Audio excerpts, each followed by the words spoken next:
Hey, it's time for Sarah's Bedtime Stories. Episode 66, When It Hit Me That I'm Getting Older.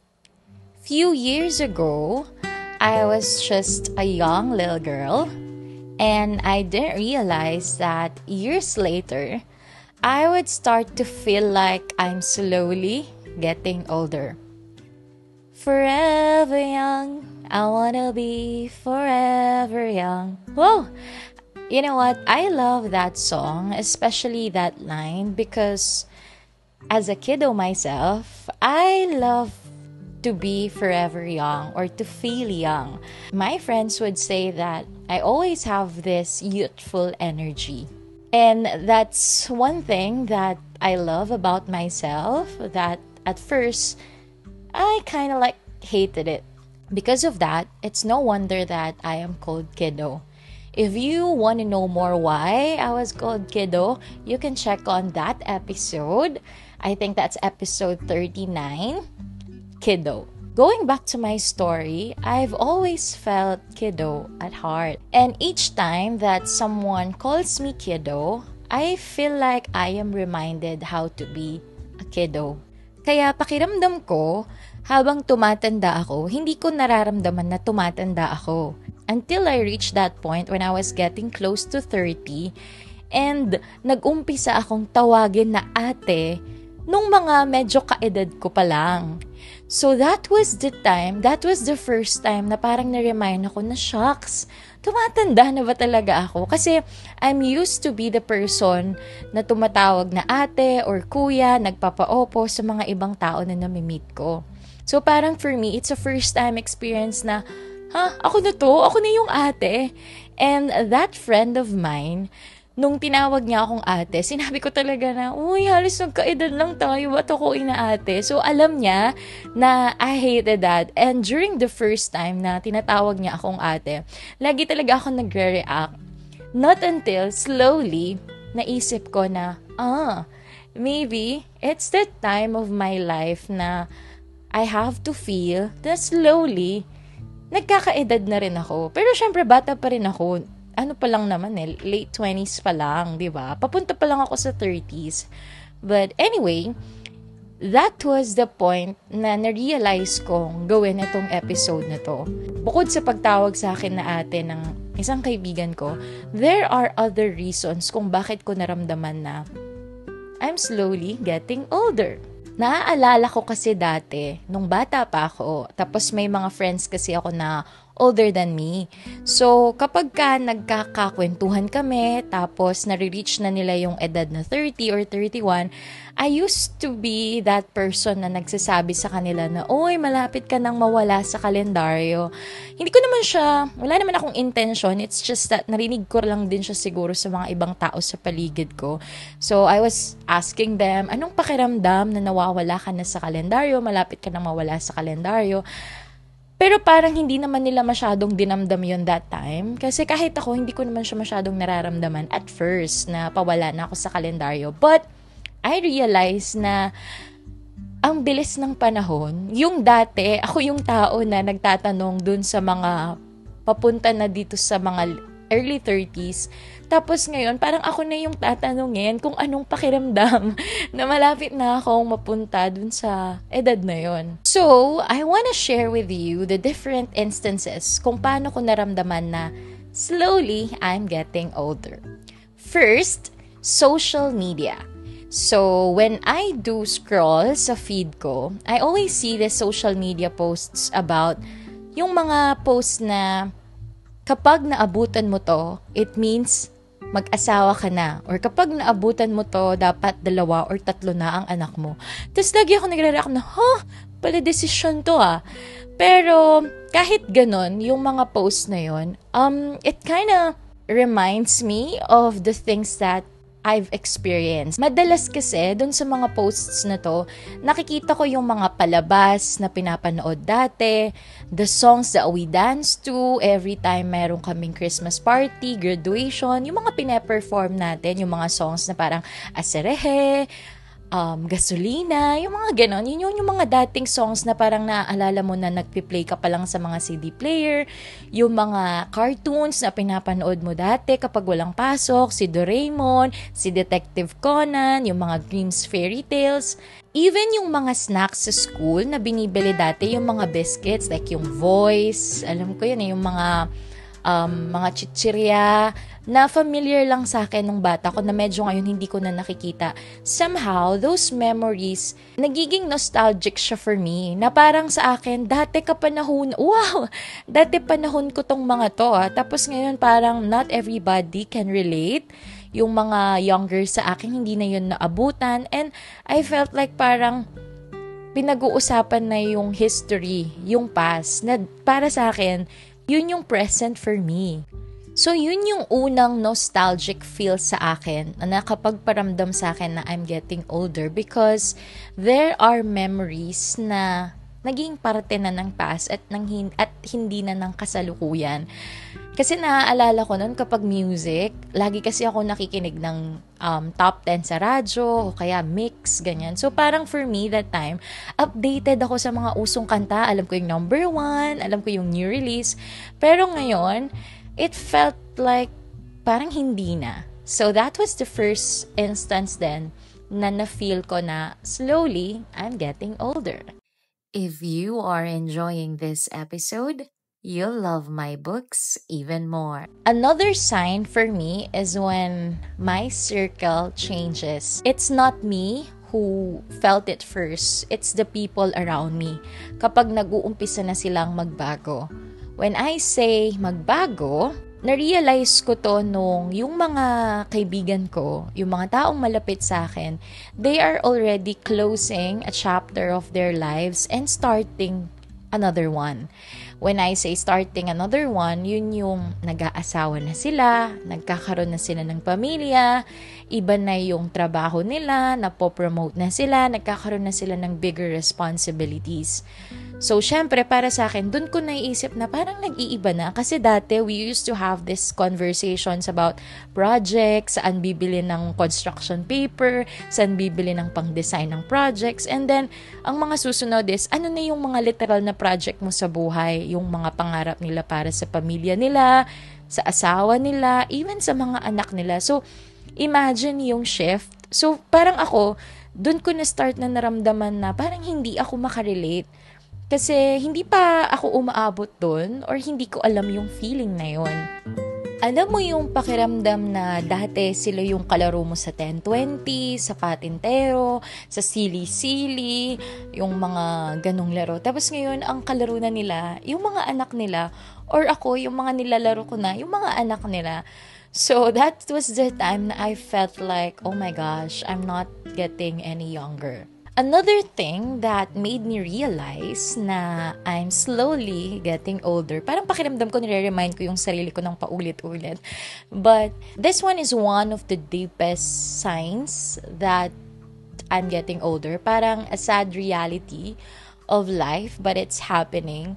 Yung mga tao na naging parte ng kabataan mo, tumatanda na sila, and yung sad part doon is pumupunta na sila ng heaven. Minsan, napapansin ko to dun sa mga artista na pinapanood ko. Yung mga artista na sinubaybayan ko, tapos mababalitaan mo na wala na sila. So, parang a part of your childhood is nagpaalam na rin sa'yo because of that person. Artista pa lang yun or a person na pinapanood mo dati. Pero another thing na nakakasad dun is yung mga tao na nasa neighborhood mo, yung tao na nagturo sa'yo dati kung paano bumili ng mga underwears mo. So, tas biglang nagpaalam. So, na-realize ko to when yung kapitbahay namin, si Nasis, nawala siya. So, it's kind of sad kasi nung bata ako, isa siya sa mga notable na kapitbahay ko. So, sa kanila ako bumibili ng yelo. Yung yelong pinupukpok sa pader talaga. Tapos, yun nga, sabi ko, isa siya sa mga nag-guide sa akin kung paano pumili ng tamang underwears. Nagtitinda kasi siya dati ng Avon tsaka Natasha. So, doon ako unang bumili ng mga bagay-bagay. So, alam mo yun, yung sanay ka na parang sa memory mo, she's that person. Tapos malalaman mo na she's gone. So parang dun ko na-realize din na, shucks, it's the reality of life and you're dealing with emotions like this na. So parang mabigat to Dun ko naisip na I'm starting to feel like I'm getting older. But I realize na, as cliche as it may sound, in life, people come and go. And as we are living, there are people who are living too. Na-realize ko rin na life is surprising when you realize that life is short. So each time na may nare-realize ako na ganitong sitwasyon, it's sad but it's a reminder that we must enjoy life too. Kasi it's surprising, both in a good and bad way. So that was the third reason na na-realize ko na slowly, I'm getting older. The fourth one is, ito siguro yung pinaka-personal for me kasi ito yung nag-start siya talaga from me. Naramdaman ko talaga siya. This one hit hard, health.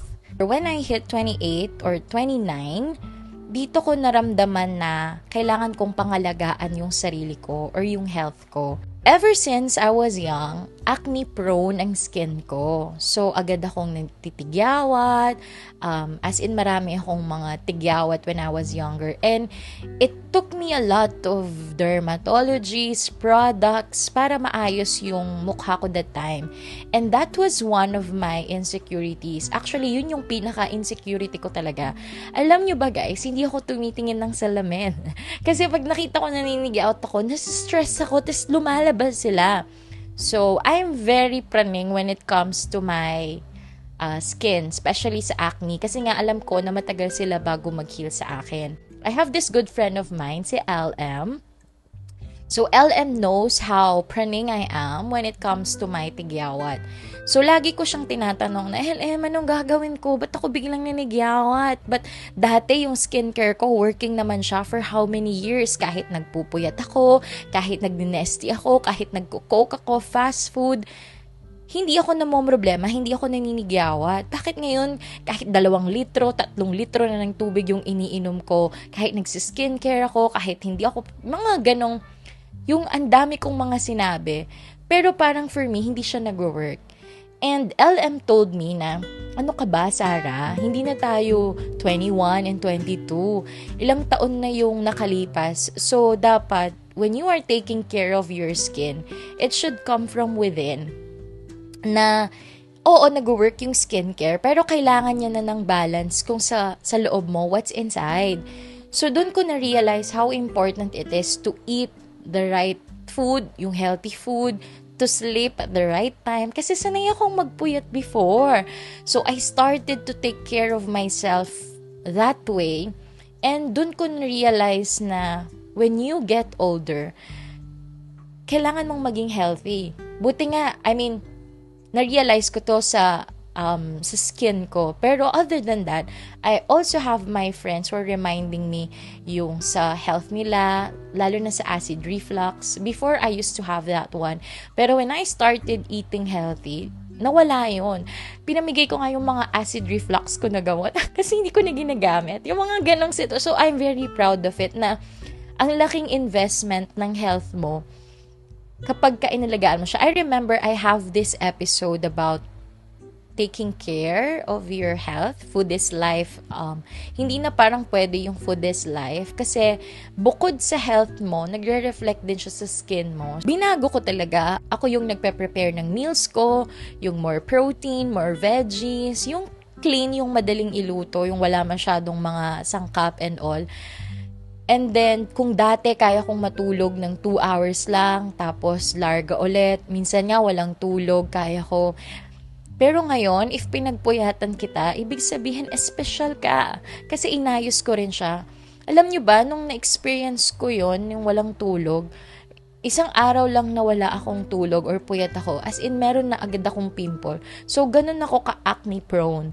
And ganun ko naramdaman na may effect talaga kung anong ginagawa mo sa sarili mo. Kasi nga, slowly, you're getting older. So the last thing that made me realize that I'm getting older is when I have to make grown-up decisions. When I say grown-up decisions, it means I'm not just deciding based on my feelings, but I am deciding on things that require thinking. Hindi na siya basta-basta yung decision making na kutob-kutob lang. Kasi madalas ganun ako. Kasi nga ayoko nag-iisip, ayoko nasistress. So, when I started to feel this one, dun ko naramdaman yung adulting talaga.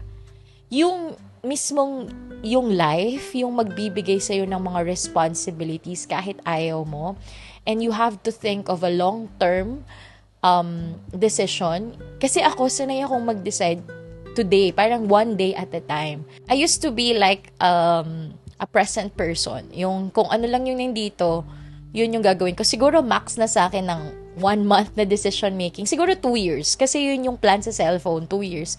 So, kaya ko magdesisyon ng mga ganun. Pero if it's a long-term plan, parang nahihirapan akong magdesisyon. I'm glad that I'm surrounded by different people with different ages. So, natatanong ko sila. Pero darating ka pala sa point na you just have to decide on your own. Kailangan mo ng desisyonan kasi kahit anong sabihin nila, nasa sayo pa rin yung final say. Kasi ikaw na yung nagde-decide para sa sarili mo. Ano yung mga desisyon na nakapagpa-realize sa akin na I have to think long term? Kailangan ko na siyang pag-isipan. Una dyan yung mga insurance. Kasi those are lifetime, those are 5 years, 20 years. So, kumbaga, matagalan yun. That's a thing. Yung renta mo. Kasi kapag magre-renta ka, hindi naman pwede na rentahan mo lang siya for 1 week.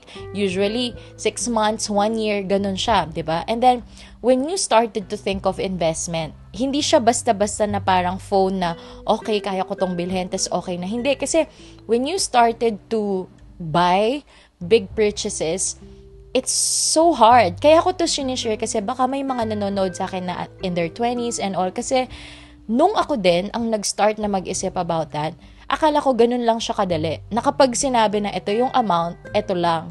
Pero it turned out na hindi pala. Meron pang mga additional. So, you have to be ready, hindi lang financially, pero emotionally and mentally, kung paano mo siya masusustain or kung paano mo siya ma-maintain.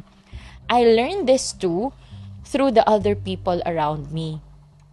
And doon ko na-realize na, oh shucks, I'm starting to get older na talaga kasi I have to make these decisions. Doon ko rin na-realize sa sarili ko na parang nag-mature ako at some point. Gaya nga ng sinabi ko, ang naiisip ko lang lagi is kung ano yung meron. Hindi ako futuristic na tao. Siguro, nagiging futuristic lang ako pag tinatanong ako sa job interview na how do you see yourself 5 years from now? Pero kahit yung mga ganon, I mean, siguro sinasagot ko yun dati based sa mga narinig ko, based sa mga napapanood ko, nasa search ko. Pero sa akin personally, I never thought of that before. Pero ngayon, na nasa late 20s na ako, I started to realize what I want 5 years from now. So parang naging futuristic ako in a way. And ang talagang nakapagpa-realize din sa akin ito is work. Kasi feeling ko, I'm a career woman. Wow! Feeling ko mahalaga sa akin yung career ko at some point. Kasi yun yung ginagawa ko every time. Ginagawa ko ngayon. Kaya ako nagpa-podcast, kaya ako nagsusulat ng libro. Because there's this career that I wanna build. Doon ko na-realize na when you decide for your career, hindi na lang siya basta-basta masaya ka dito, go ka. Pag di ka na masaya, aalis ka na. Kasi when I was younger, especially on my early 20s, I always decide to leave work kasi hindi na ako masaya, kasi hindi na okay sa akin. Pero nung nasa late 20s na ako, hindi na ako ganun ka-impulsive na dahil naisipan ko na, oh, it's a bad day at work, aalis na ako. Hindi na ako masaya for a week, ganyan. Hindi na ako, aalis na ako. Doon ko na-start na ma-realize yung value ng trabaho ko sa akin. Yung binibigay niyang security sa akin. Nung younger ako, it's easy for me to decide in an instant kasi wala naman akong masyadong responsibilities that time. Skincare lang yung problema ko. Pero when you started to feel like you have your responsibilities for yourself, for the people around you, yung mga iba sa pamilya nila, they have bigger responsibilities. Doon ko na-realize na you cannot just decide right away. Kumbaga, kailangan meron kang plano. Alam mo na when you resign, tas maghahanap ka ng ibang trabaho, kailangan may budget ka for that month. May emergency fund ka. So, kahit paulit-ulit na naririnig natin to sa ibang tao, kasi totoo siya. I started to feel like an adult nung nag-umpisa ko nang ma-realize yung mga pwedeng maging resulta ng mga decision ko. When I started to think na, pag ito ba yung decision ko, ano yung pwedeng maging outcome? So, dun ko yun na-realize na I'm slowly getting older. Na hindi na ako basta-basta makakapag-desisyon because my responsibilities are real. Totoong-totoo na sila. Dun ko na-realize yung value ng work. I mean, mahalaga yung masaya ka, but at the same time, makakapagpasaya rin kasi sa'yo when you have that sense of security. Yung alam mo na meron kang budget for your responsibilities, yung meron kang pang-sustain ng lifestyle na gusto mo. That's when I realized na when you started to make adult decisions, you're slowly getting older. But more than these situations, I realized that I'm getting older when the lessons I used to hear from my older friends are starting to make sense. When I was in my early 20s and I have this friend, tinanong ko siya kasi parang birthday niya and tinanong ko kung anong gagawin niya sa birthday niya. Ang sagot niya sa akin, I'll have a long and good sleep. So, that time, nung sinagot niya sa akin yun, I was like, what? Why waste your birthday just sleeping? Parang para sa akin, sayang naman kung hindi ka mag-celebrate. Bakit matutulog ka lang? And then now, I realize how important sleep is. How sleep is somehow the same with rest. Doon ko naisip na baka yung kaibigan ko, sinasabi niya na sleep kasi gusto niyang magpahinga. When we say rest, it's not just about physical rest. Sometimes may kasamang mental, emotional, social, yung mga ganon na maraming aspeto para masabi mo na nakapagpahinga ka. And for you to rest on your birthday, I think that would mean a quiet time and a time for yourself. Kasi when I was in my early 20s, parang ang hilig kong ng maraming ganap. Parang uso sa akin nun yung grind, hustle and all. Yung parang masyado mong ine-enjoy yung energy mo that time. And darating ka sa point na parang kapag nagpahinga ka, parang feeling mo napaka-unproductive mo or parang feeling mo nagigilty ka kasi bakit hindi mo ginagawa yung mga dapat na gawin mo. But when you're getting older, you'll start to realize how important rest is. So, dun ko na-realize na, kaya pala niya nasagot yun dati sa akin. Kasi, ganito pala yung ibig niyang sabihin. So, that hit me na, shucks, I'm really getting older. That same friend also told me na, to stay young or to feel young, you have to be with the kiddos.